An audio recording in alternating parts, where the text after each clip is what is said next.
Hello, many thanks for joining me on another episode of the Benjamin Aguja Show. The Thank you, major sir. aim of this show is to x-ray the major challenges you and I are facing in this post-COVID era. And they are with respect to our finances. That we want to x-ray the major challenges you and I are having with respect to our finances and to provide solutions to them. I have a guest with me in the studio, and together we will be doing justice to the topic of today. Our topic is building a solid financial future in the midst of chaos. Building a solid financial future in the midst of chaos. Let me welcome my guest. He is a business coach, a strategist, and MD CEO of Global Image Integrated Company. Let's make welcome Mr. Afam Waokolo. Thank you so much for joining us on the show today. Thank you, sir. Thank you so much. I appreciate it. Thank you so much. We do not take this privilege for granted. Thank you so much. I appreciate it. I appreciate it. Yes, so we'll dive straight ahead into the topic of today. How do you view or interpret the current chaos, the post-COVID era current chaos? How do you view it? Well, I would say it's an unfortunate and at the same time a fortunate event, right? Unfortunate for the fact that it came unannounced, right? And then, but fortunate that some of us who have been able to position ourselves are taking advantage of it. So, like I said, unfortunate and at the same time fortunate event. Fantastic. Unfortunate and at the same time fortunate event. I really appreciate that perspective. What do you think individuals should do to build a solid financial future for themselves?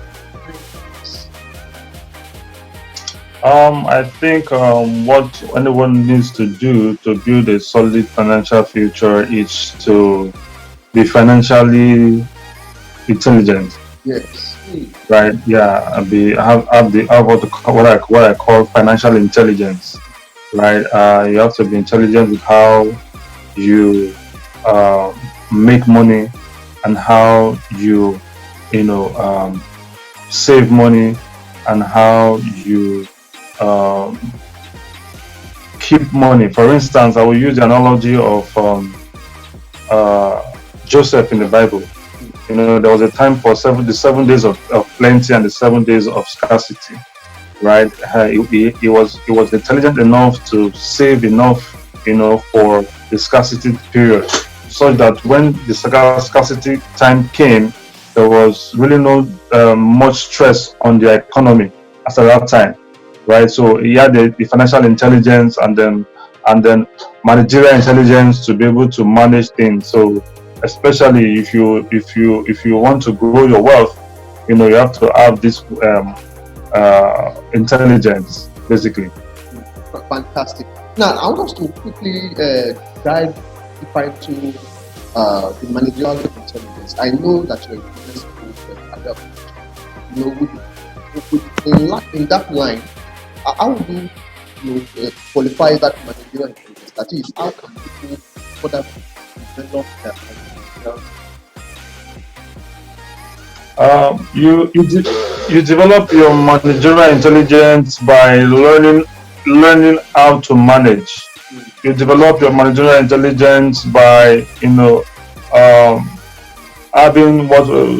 understanding what they call scale of preference, right? Having what I call scale of preference, knowing what should be done first and what should be done later, right? You develop your managerial experience by intelligence by putting the cart before the what do they call that thing? Putting the bag before the cart, or what do they say that how do they use that thing? So basically, it's that's how you develop your managerial intelligence, right? You develop your managerial intelligence by being streetwise, right?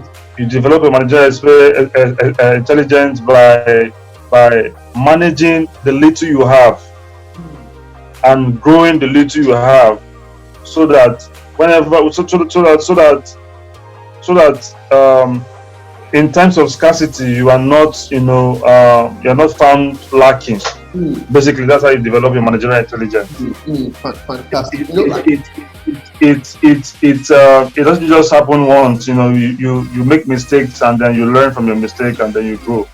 That's how it is. Thank you so much for that. One word that came to mind as we were doing this analogy was the word prioritization. Being able to prioritize. Being able to know your priorities, being able to focus on the priorities, especially like this. You can't afford to spend anyhow. You need to be able to have a budget and operate with the budget. Fantastic. Thank you so exactly much for that part. Yes, sir. Yes, sir. Now, you've mentioned that this chaos is both fortunate and unfortunate. Let's leave aside the unfortunate angle. We all know, many of us know so much about that. Now let's focus on the fortunate angle and want to look at it from the perspective of opportunity. So what's your opinion about the opportunities in this chaos? Do you ask for the fortunate or the unfortunate? The fortunate with respect to abilities, yes. Okay, so I'll just go straight away and let you know why I said fortunate. Just yesterday, I went to have a haircut, right? So you can see that my haircut is looking fresh. Yes. Right. So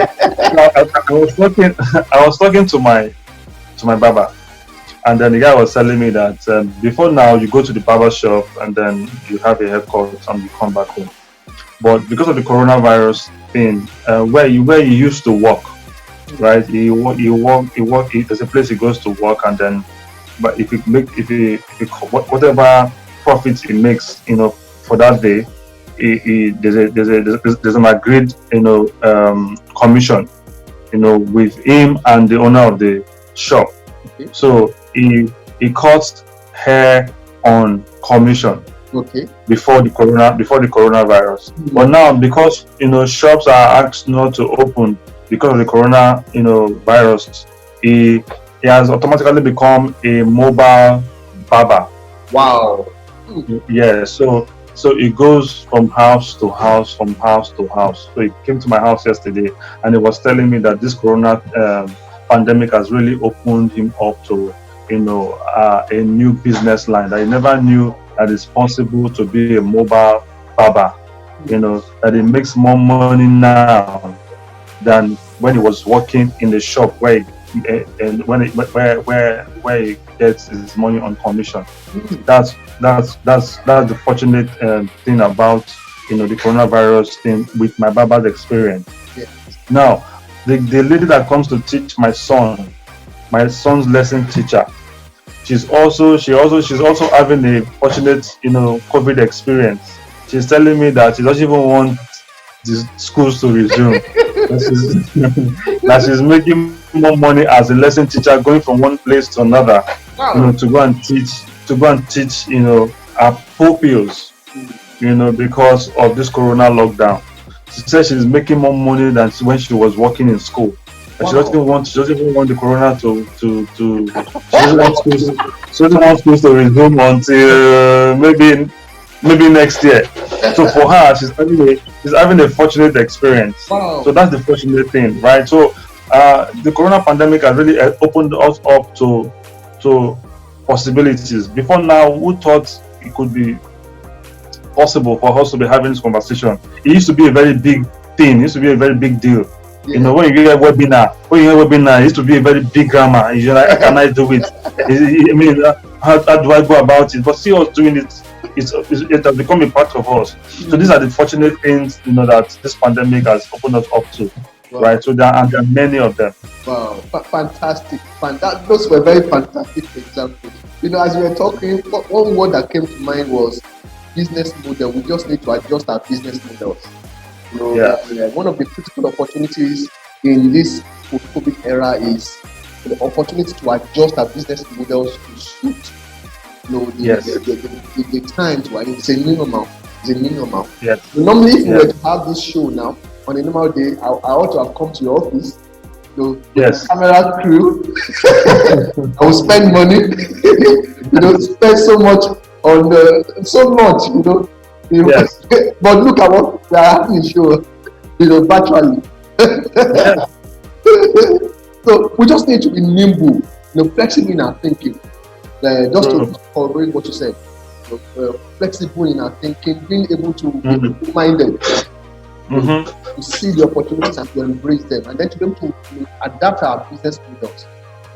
Yes. Fantastic. Yeah. I love that teacher. He's a wonderful Thank you, sir. And a lot of teachers are crying foul in this era. They are complaining that they don't have money, they are not making money, this and that, blah blah blah. But she is having a ball. She's enjoying herself. Yes, she is. She is. I pay her 30,000 naira to come and teach my son every month. Wow. All right. And imagine if she have maybe like 10 parents. Wow. That she take on their kids. Every month. So you can imagine the number of 30K times 10. Wow, that's 100K per month. And she only comes 3 times a week. Sometimes twice a week, and then she gets that amount of money. So she's actually balling. Same thing goes to my Baba. My Baba makes more money now, right? It's not sharing the commission with anybody. Money goes directly to the sports. Wow, fantastic. They're having fortunate experience, right? Fantastic. So you can also have a fortunate experience by being nimble, by being open-minded, by being conscious of your environment. Look at the and then adapt your business model. You are starting a business and it's not working. Why not change? Why not adapt it? Be strategic. Thank you so much, sir. Now, before you go, sir, there are some viewers out there who are confused as to where to start. They know that you can have a fortunate experience, as you have described, and then they are thinking, where do I start from? How do I enjoy a fortunate experience like you have rightly mentioned about your Baba, and then your son's lesson teacher? They are saying, okay, where do I start from? What advice do I have? Okay, so my advice for such people, I believe that everybody can do anything, right? So there are a whole lot of things that we can do. So for people like that, look around you. Start from your immediate environment. Look around you. What are the things you can do? What are the things that people are in need of that you can supply? What are the things that people are in need of that you can meet? Look at those things around and then see what you can do. See how you can be a solution provider. See how you can solve problems. See how you can meet needs. If you can just think. If you can just think, you know what the things you need to do to get what you want to get. So for those people, I will just advise that you look around you and see what you can do. There's always something around you that you can do. Just look around. Fantastic. So viewer, you need to look around you, and there are opportunities, loads of opportunities around you. Perhaps you might need to invent yourself. Some of the opportunities need capacity development. You might need to develop more capacity. You might need to acquire more knowledge. You might need to acquire more skills. You might need to do new courses. I can't tell you the number of courses Mr. Afam is doing at the moment. Or the number. Look at the books in his shelf. Man, I have done over 5 programs in the course of this pandemic, and I'm still doing more programs. Wow, fantastic. Fantastic. So you've had Mr. Afam. So the nimble, look around you. There are opportunities there. Look around you and look at the opportunities. start from where you are. Yeah. The Benjamin Adroda Show. Thank you.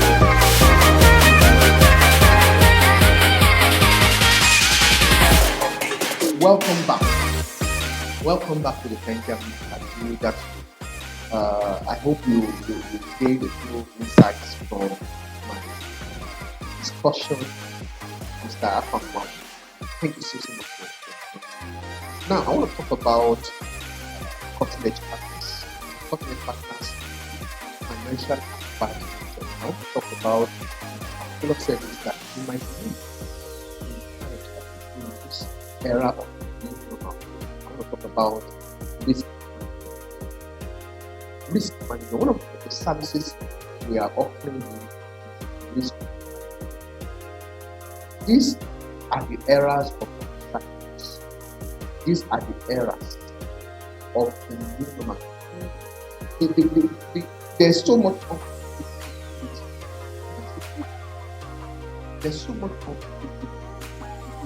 There's a need for you to what? Have a plan in place.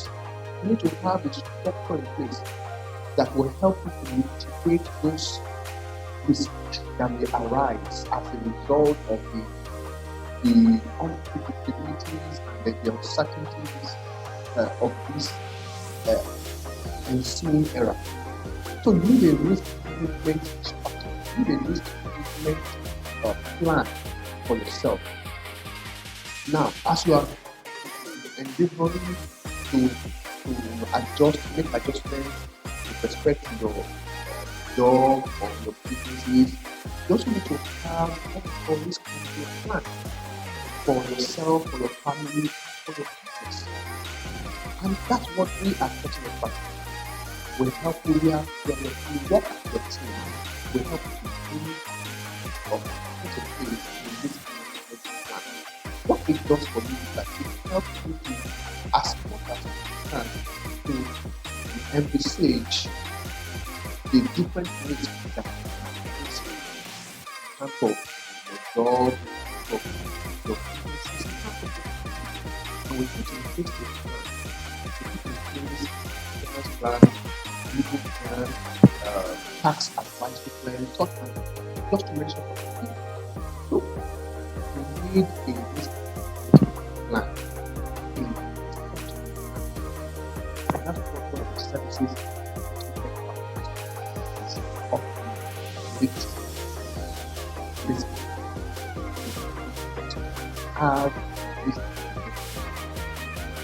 To get in touch with Cutting-Edge, all you need to do is log on to our website www.cuttingedgefinance.com or simply send us an email on info@cuttingedgefinance.com.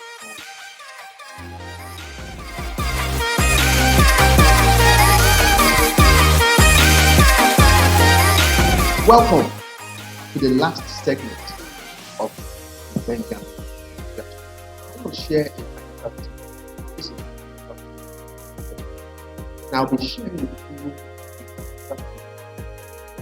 on savings. Savings.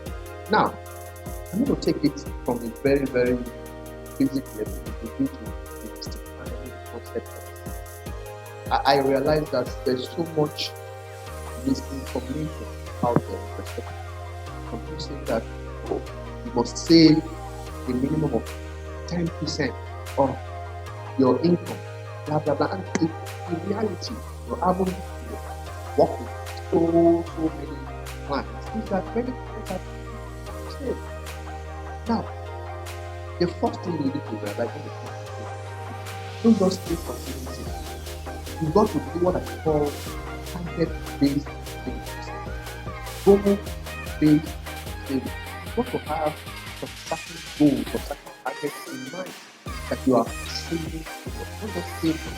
Because when you just keep saving for the sake of it, when situation arises, when certain circumstances arise that need for you to dip into the savings, you dip into the savings. But when you have target-based savings, this will help you. Now, how do you go about it? The first thing you need to do is that Don't mind the people who are saying save minimum 10%. What if you cannot afford 10% at the moment? What if your salary cannot accommodate 10%? What will you do? So my advice is do what I call incremental. How do you go about it? If it's just 2% of your income you can pay of your income, pay 2% consistently, regularly. And then as your financial well-being increases, as your income increases, you jack up with steady state. And that it up or even 10% as your financial situation part time. So do what I call incremental. Start from there. Then secondly, if you're a salary earner, if you're a regular salary earner, and you get your salary on a regular basis, deposited, I would advise that what I call order. First, approach your bank and send them an email, give them a call, bank. Then you give them a standard order to what? To deduct a certain amount of money each time your salary or your income enters your account. So give them a standard order. It helps you to be disciplined, because if you leave it to yourself to manually do the transfer, it might be tempting. You might want to spend money. So have a separate account. So once the salary hits your salary account, have a separate account that you are designated for saving, and then give your bank this in order to send a certain percentage or a certain amount out of your salary to your designated savings account. And then keep building your savings. Keep building it. I hope these few things are very useful. To find out more information about things, you can go online to do me on this episode of the Venture. I hope you learn a lot. I hope you better manage the challenges you are with respect to. So like come away, my name is Venture. Bye.